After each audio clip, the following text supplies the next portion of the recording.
Timóteo, capítulo 1, versículo 5, vai nos dizer assim a palavra de Deus: trazendo à memória a fé não fingida, que em ti há, a qual habitou primeiro em tua avó Lóide e em tua mãe Eunice, e estou certo de que também habita em ti.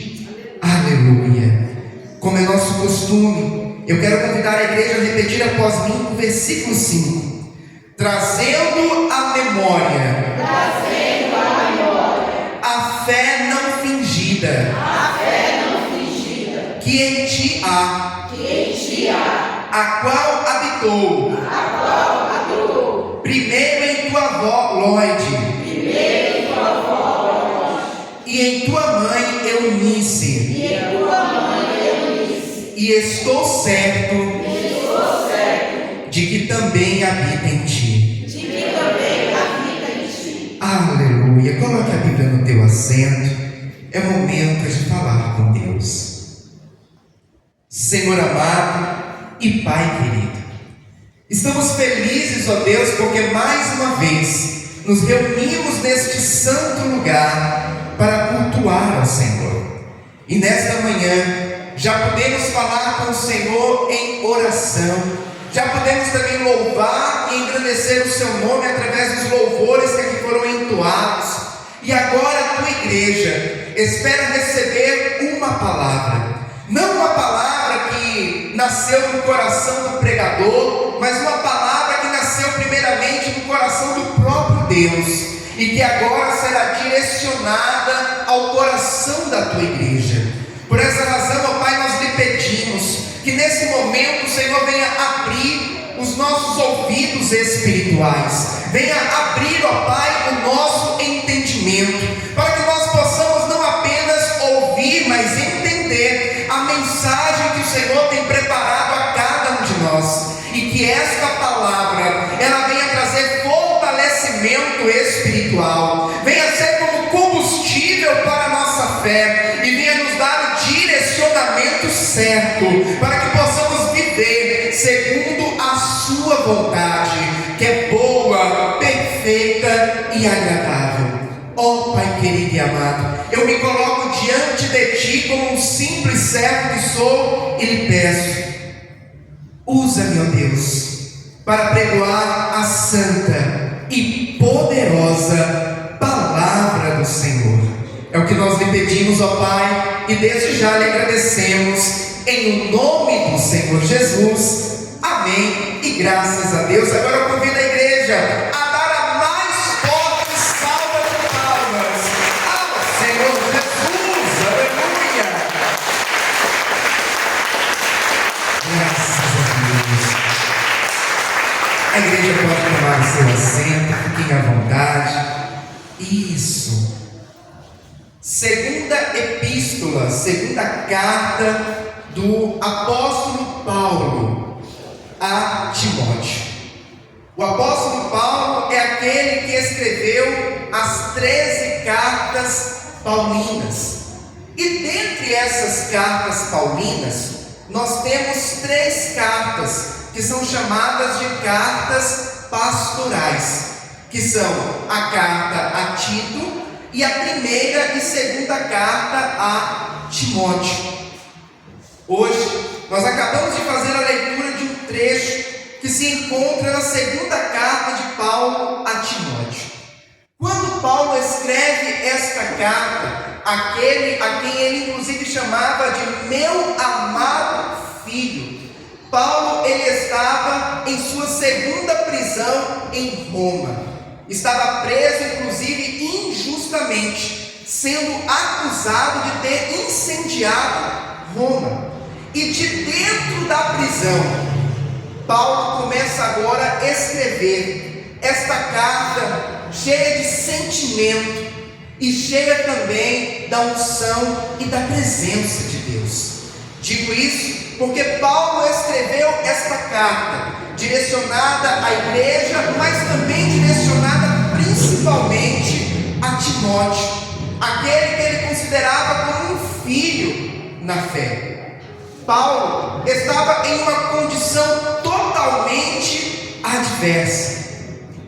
A prisão romana, naquela época, muitas das vezes era em calabouços, num lugar subterrâneo, frio, escuro, úmido e sujo. E é em meio a esse contexto que eu imagino Paulo agora pegando ali um pedaço de pergaminho, pegando talvez uma pena, um pouco de tinta, se assim podemos dizer, como era escrito na época, e começa agora a escrever esta carta a Timóteo. Paulo, ele queria dar orientações poderosíssimas para a igreja e para o seu filho Timóteo. Interessante que Paulo, já logo no primeiro capítulo desse livro, ele começa dizendo assim: trazendo à memória a fé não fingida, que em ti há, a qual habitou primeiro em tua avó Lóide e em tua mãe Eunice, e estou certo de que também habita em ti. Antes de entrarmos no ponto central dessa palavra, eu quero dizer para a igreja que Timóteo foi alguém que conheceu os ensinamentos do Senhor desde sua meninice. A sua avó, Lóide, ela era uma judia fiel. A sua mãe, Eunice, seguiu os passos da avó de Timóteo, e por consequência, Timóteo também foi ensinado de berço a respeito dos ensinamentos do Senhor.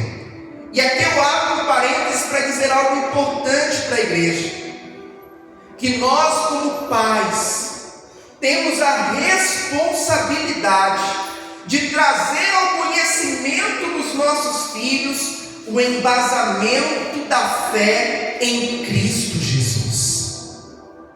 A Bíblia nos fala: ensina a criança no caminho em que deve andar, e até quando envelhecer, não se desviará dele. É importante nós trazermos os nossos filhos para a igreja, é importante mantê-los na casa do Senhor juntamente conosco. No entanto, existe uma responsabilidade nossa, pessoal, como pais cristãos, para dentro de casa trazermos o ensinamento da verdade, mostrarmos para eles como que é viver em Cristo, não apenas por aquilo que é ouvido, não apenas por aquilo que é falado, mas principalmente por aquilo que é vivido. Porque os nossos filhos, eles acabam absorvendo de nós muito mais daquilo que eles veem em nós do que necessariamente daquilo que nós falamos para eles. É igual, por exemplo, o pai que bebe ou o pai que fuma, mas diz assim para o seu filho: não beba, não fume, mas todo dia o filho vê o pai bebendo e fumando. De que adianta esse conselho? De que adianta esse ensinamento? O que a criança vai absorver é aquilo que ela vê em mim e em você. E Paulo está falando a respeito de uma fé não fingida, que Paulo já havia observado na avó de Timóteo, que Paulo já havia observado na mãe de Timóteo, e que Paulo está dizendo que sabia que também havia dentro de Timóteo. Nós precisamos passar para os nossos filhos muito mais do que uma herança, mas um legado. Pastor, herança e legado não são a mesma coisa? Não. Herança é aquilo que você vai deixar materialmente falando para o teu filho. É a casa, é o carro, bens materiais, que muitas das vezes, quando chegarem às mãos deles, nós não sabemos o que eles vão fazer. Mas mais importante do que a herança que nós podemos deixar para os nossos filhos, é o legado que nós vamos deixar para cada um deles. Legado é aquilo que o dinheiro não compra. Legado é aquilo que não se apalpa. Mas legado é aquilo que eles viram em mim e em você, e aprenderam de mim e de você, e que vão levar por toda uma vida. Paulo estava dizendo: olha, existe uma fé não fingida, que eu já notei essa fé na avó de Timóteo, na mãe de Timóteo, e que eu também consigo ver em ti, Timóteo. Pastor, mas que fé não fingida é essa? Pois bem, amados, o livro de Hebreus, capítulo 11, vai nos dizer que a fé é o firme fundamento das coisas que se esperam e a certeza daquelas que não se vê. No entanto, existe uma fé que é uma fé fingida. Existe uma fé que não é uma fé genuína. Existe uma fé que diz que crê naquilo que se espera, que tem certeza daquilo que não se vê, mas que na prática, no dia a dia, na vida, não crê verdadeiramente naquilo que se espera, não tem certeza verdadeiramente daquilo que não se vê. É uma fé de aparência, é uma fé superficial, é uma fé que tem levado muitas pessoas a terem uma vida dupla na presença do Senhor. É a fé daquela pessoa que aqui dentro da igreja, ela te cumprimenta com a paz do Senhor, mas lá fora, quando ela é confrontada, ela xinga, ela parte para cima,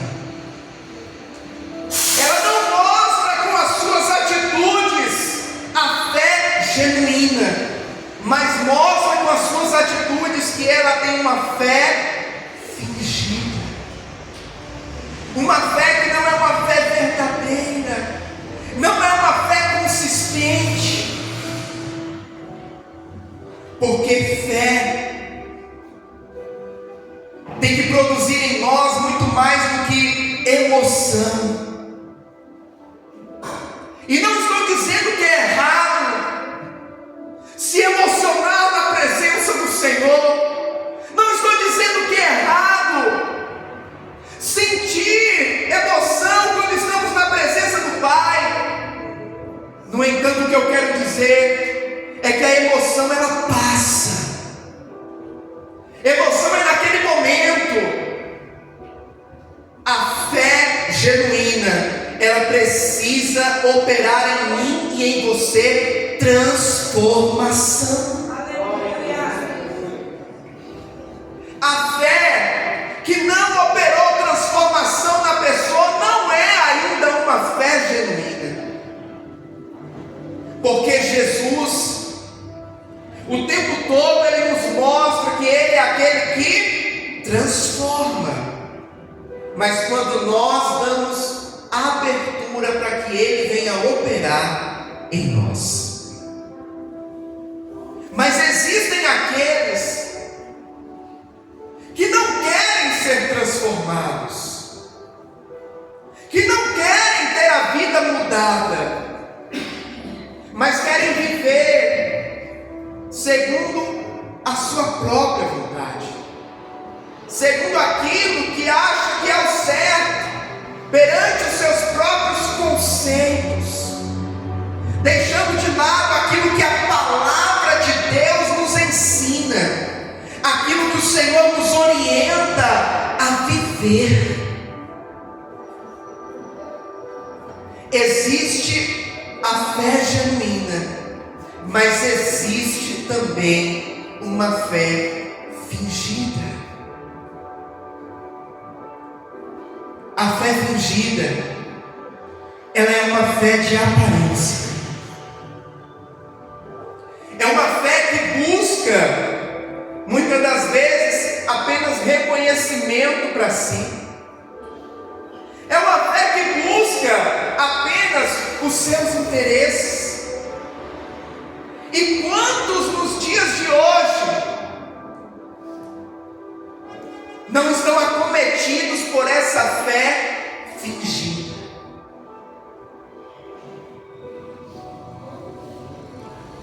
A Bíblia nos fala, nessa mesma carta de Paulo a Timóteo, que sobrevirão dias em que haveriam homens amantes de si mesmo. E quando o homem ele é amante de si mesmo, ele deixa de colocar Deus como sendo o centro da sua vida, e ele próprio passa a ser o centro da sua vida. O homem que é amante de si mesmo, ele é egoísta.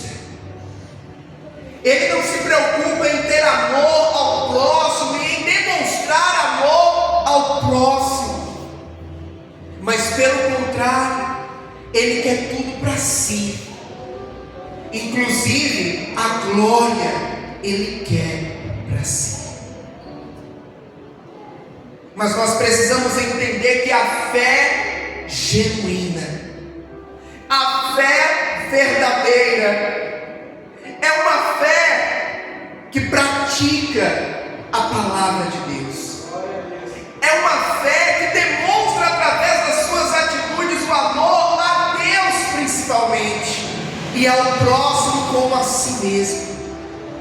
É uma fé que mantém Deus entronizado no lugar que é dele e de mais ninguém. Porque na minha e na tua vida não podemos colocar nada, nem ninguém no lugar que é de Deus. Deus ele precisa ser entronizado na minha vida e na tua vida. Pastor, e o que é ter Deus entronizado em nossas vidas? É ter Deus no centro das nossas vidas, é ter Deus no comando das nossas vidas, é ter Deus como sendo o primeiro e o principal nas nossas vidas, aleluia. Mas quantas das vezes não permitimos que outras pessoas, ou coisas, ou nós mesmos, tomemos o lugar que é de Deus? A Bíblia nos fala: adorarás somente ao Senhor teu Deus. Mas se não tomarmos cuidado, quando menos esperamos, estamos adorando pessoas, coisas.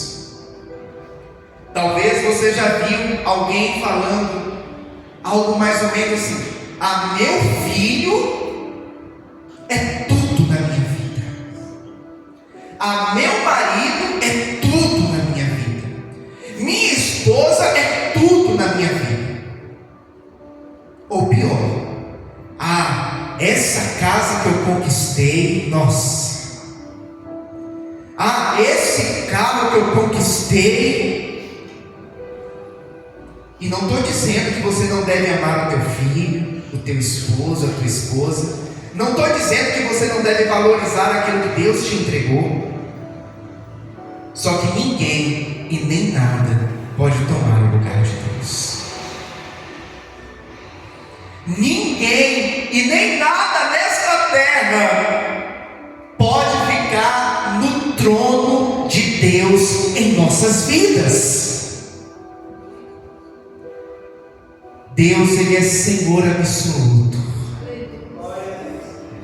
E precisa ser Senhor absoluto da minha e da tua vida. Aleluia. Não podemos servir a dois senhores, porque ou há de agradar a mim e desagradar o outro, ou vice-versa, agradar o outro e desagradar o primeiro. É o que Jesus inclusive nos falou. Só que existem pessoas que querem servir a dois senhores, e não estou dizendo que isso acontece sempre de forma consciente, de forma direcionada, mas inconscientemente a pessoa está servindo a dois senhores. A Bíblia fala que o amor ao dinheiro é o princípio de todos os males. E não estou dizendo aqui que é errado você lutar para ter uma vida melhor. Não estou dizendo aqui que é errado você lutar para dar uma vida mais confortável para a tua família. Não estou dizendo que quem é rico está em pecado. Não! Pelo contrário, a Bíblia fala que Deus ama a prosperidade do seu povo. Mas a Bíblia fala que o amor ao dinheiro, esse é o ponto. Não é ter o dinheiro e usar ele para o bem, usar ele para ter uma vida mais confortável e digna. Deus quer isso para mim e para você. Mas eu estou dizendo que o amor ao dinheiro é o princípio de todos os males. Porque quando amamos ao dinheiro, ele acaba sendo o Deus de nossas vidas. Acabamos sendo governados por ele, dirigidos por ele e fazendo tudo por ele, para ter mais e mais e mais. A ganância começa a tomar conta, nunca é o suficiente e quer sempre mais e mais e mais.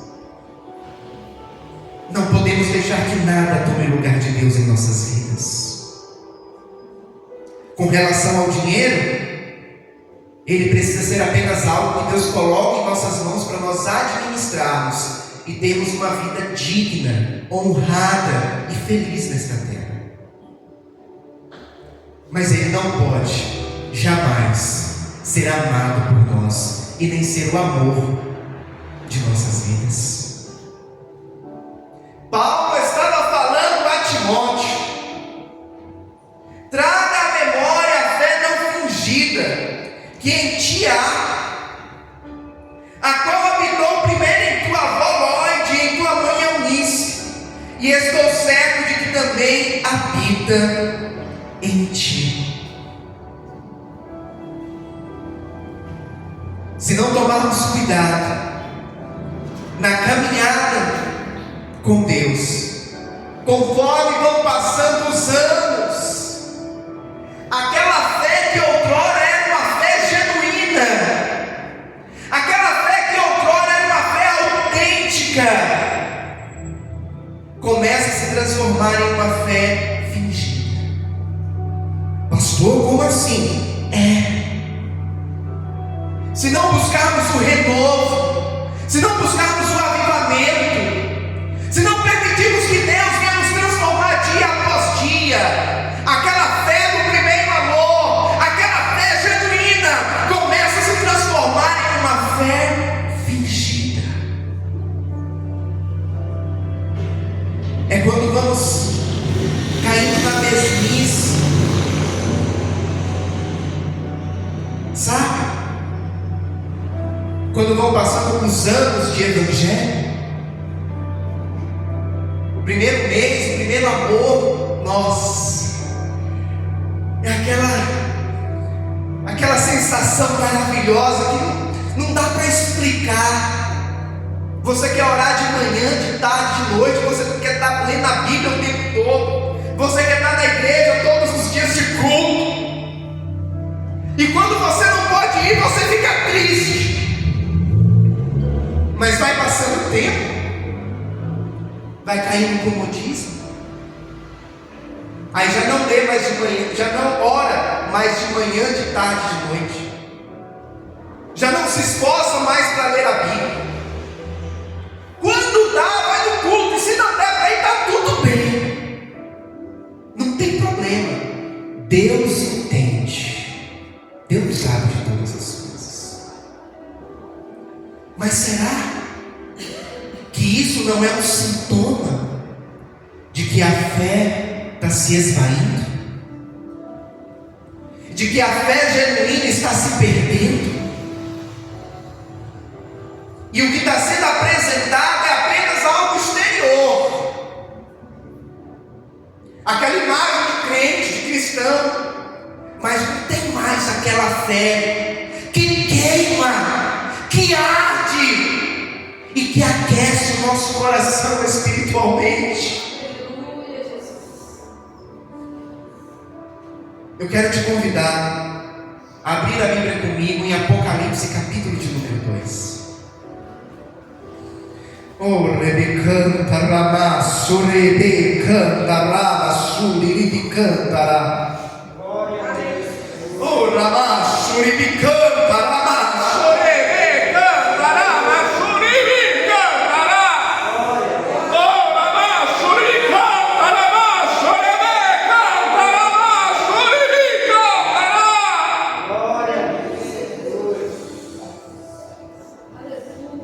Apocalipse 2, versículo 1.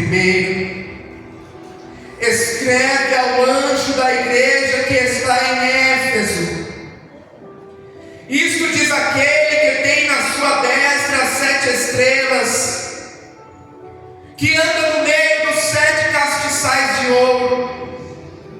Eu sei as tuas obras, e o teu trabalho, e a tua paciência, e que não pode sofrer os maus, e puseste a prova os que dizem ser apóstolos e o não são, e tu os achaste mentirosos, e sofreste, e tens paciência, e trabalhaste pelo meu nome e não te cansaste. Tenho, porém, contra ti que deixaste o teu primeiro amor. Lembra-te, pois, de onde caíste, e arrepende-te, e pratica as primeiras obras. Quando não, brevemente a te virei, e tirarei do seu lugar o teu castiçal, se não te arrependeres. Oh, aleluia. Precisamos voltar ao primeiro amor. Não podemos deixar que a nossa fé caia na rotina, uma fé de rotina, uma fé apenas de costume, de hábito, uma fé de aparência, porque uma fé de costume, uma fé de hábito, uma fé que não é genuína, é apenas uma fé de aparência. É uma fé onde não há mais um relacionamento íntimo com Jesus.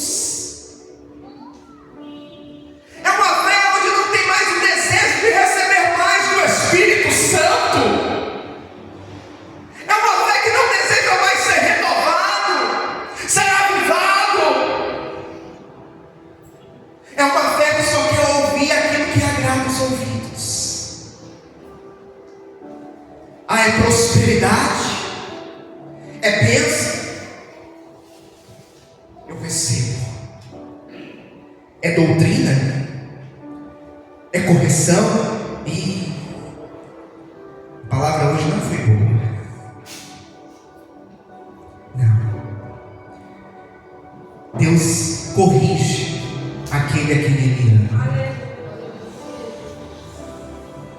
A nossa fé precisa ser uma fé genuína.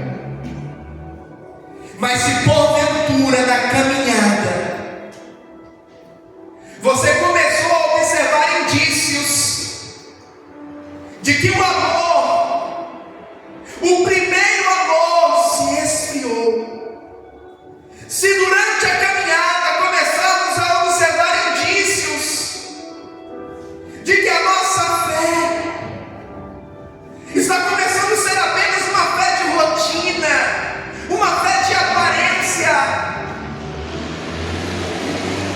nós precisamos voltar ao primeiro amor.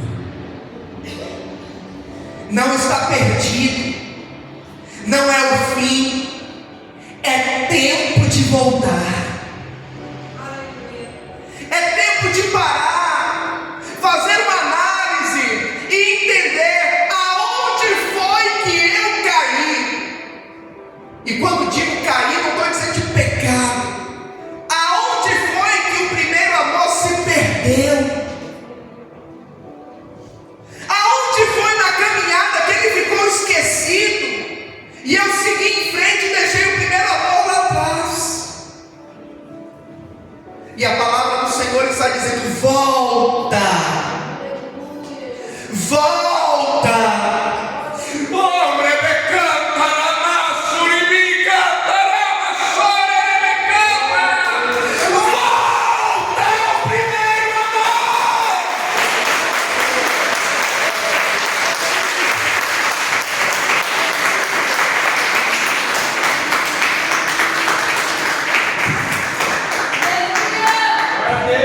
Lembra depois de onde caíste e arrepende-te e pratica as primeiras obras. Aonde estão as primeiras obras? Aonde está aquele amor pelo Evangelho que te fazia orar de manhã, de tarde, de noite, de madrugada? Aonde está aquele amor que te fazia meditar na palavra? Aonde está aquele primeiro amor que te fazia jejuar? Aonde está aquele primeiro amor que te fazia estar na casa do Senhor todos os dias que você podia? Arrepende-te e pratique as primeiras obras. É tempo de voltar a praticar as primeiras obras. É tempo de orar mais. É tempo de meditar mais na palavra. É tempo de jejuar mais. É tempo de se consagrar mais. É tempo de estar mais na casa de Deus. Aleluia. Volta a praticar as primeiras obras. Jesus está voltando. E quando Jesus voltar para buscar a sua igreja, Ele não vai levar uma igreja que está vivendo uma fé fingida, porque o fingimento da fé pode enganar o homem, mas não engana a Deus. O fingimento da fé pode mostrar uma aparência para o homem, mas Deus, Ele vê o nosso interior, Ele vê o nosso coração, Ele vê as nossas práticas, Ele vê as nossas obras, e sabe se a nossa fé é uma fé com obras ou uma fé só de palavras. Sabe aquilo que foi dito no início da ministração? De que os nossos filhos, eles aprendem muito mais com o que eles veem do que com aquilo que eles ouvem. A nossa fé precisa ser assim também. A nossa fé tem que ser praticada, vivida, exercitada todos os dias. Eu te convido nesse momento a fechar os seus olhos, curvar a sua cabeça. Sempre vou lembrar da coragem, do amor, da firmeza e vontade, da fé e devoção, da igreja do tempo de Paulo, de Pedro e João, que enfrentaram a fúria de Roma, mas nunca negaram sua fé de cristãos. É um exemplo para mim, verdadeira lição. Eu queria ver, oh aleluia, é tempo de voltar ao primeiro amor.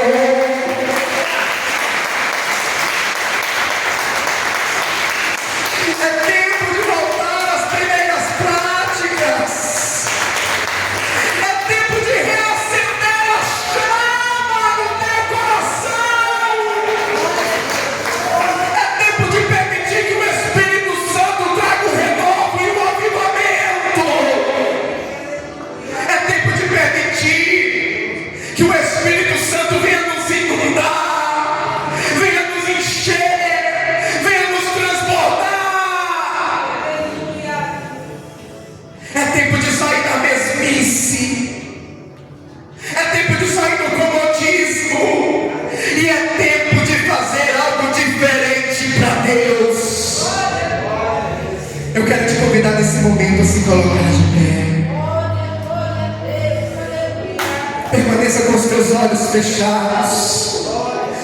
Você tem liberdade para adorar ao Senhor.